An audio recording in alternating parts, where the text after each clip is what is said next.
Seorang pelaku curanmor dengan inisial BAM 29 tahun, warga Kampung Negeri Agung, Kecamatan Selagi-Lingga, Kabupaten Lampung Tengah, dan seorang penadah berinisial AL,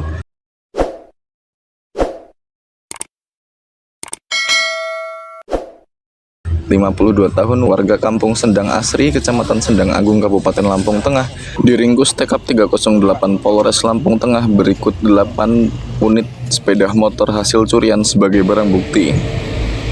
Hari Senin kemarin, tanggal 4 Agustus 2025, kami Polres Lampung Tengah mengamankan 2 orang, yang mana satu adalah pelaku pencurian dengan pemberatan dan satu lagi adalah penadahnya.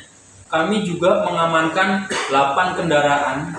Untuk pelaku pencurian dengan pemberatan berinisial BH, usia 29 tahun, warga Selagi-Lingga, dan penadahnya AS, usia 52 tahun, warga Sendang Agung.